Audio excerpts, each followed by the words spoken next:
محبوب صلی اللہ علیہ وسلم تو روزہ رکھتے تھے یوم وصال۔ عبداللہ بن زبیر ایک صحابی ہیں، یکم رمضان کو سحری کھاتے تھے اور 15 رمضان کو افطاری کرتے تھے، پھر 15 رمضان کو سحری کھاتے تھے اور 29 رمضان کو جا کے افطاری کرتے تھے۔ ایک دفعہ اللہ کے نبی نے یہ پچھنے لگوائے تو اس کا خون نکلا، تو عبداللہ بن زبیر سے فرمایا انہوں کدیں دبا دے کسی میں پتہ نہ لگے۔ وہ باہر گئے اور پی لیا۔ جب واپس آئے تو آپ نے کہا کیا کیا؟ کہا یا رسول اللہ وہاں دبایا ہے جہاں کوئی دیکھ ہی نہیں سکتا۔ آپ نے کہا لعلک کا شرب تھا، لگتا تو نے پی لیا ہے؟ کہا جی۔ کہ بس پھر تیرے سامنے کوئی کھڑا نہیں ہو سکے۔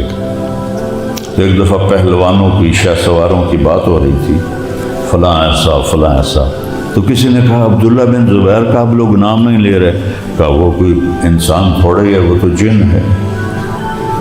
اللہ کے نبی نے جو خون جو پیا تھا، مدینہ سے روزہ رکھ کے چلتے تھے اور مکے آ کے افطار کرتے تھے 8 دن کے بعد۔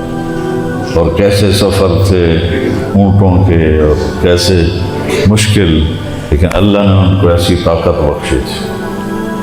اور جس دن شہید ہوئے ہیں ان کے ساتھی چھوڑ گئے، ان کے پاس صرف 18 آدمی رہ گئے، اور حجاج بن یوسف کے 3000 کے لشکر کو صبح سے عصر تک روکے رکھا، صرف 18 آدمیوں کے ساتھ۔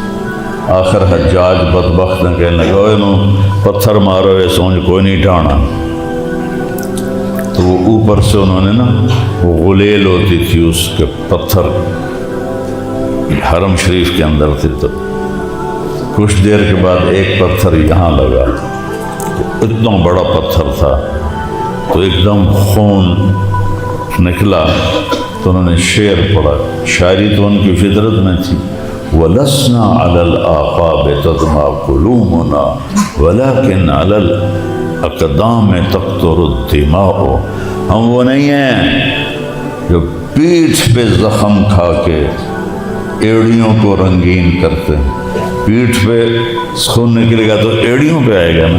کہ ہم وہ نہیں ہیں جو پیٹھ پہ زخم کھا کے ایڑیوں کو رنگین کرتے ہیں، ہم وہ ہیں جو ماتھے پہ زخم کھاتے ہیں اور پنجوں کو مہندی لگاتے ہیں۔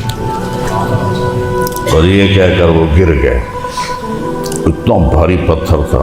اس وقت ان کی عمر 72 سال تھی، اور دونوں ہاتھوں میں تلوار تھی جس سے وہ لڑ رہے تھے، اور جب تک پتھر نہیں لگا کوئی ان کے قریب نہیں آ سکا۔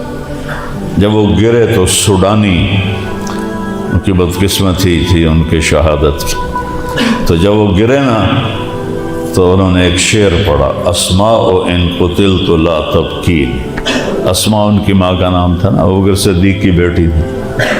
اب میں مر رہا ہوں تو رونا نہیں میرے اوپر، لم یبک الا حسبی و دین، میں نے اپنا دین بچایا اور اپنی عزت کو بچایا۔ وصارم لانت بہی یمینی، اور سب نے میرا ساتھ چھوڑ دیا، بس میری تلوار نے میرا ساتھ دیا جس نے میرے ہاتھ کو شل کر دیا۔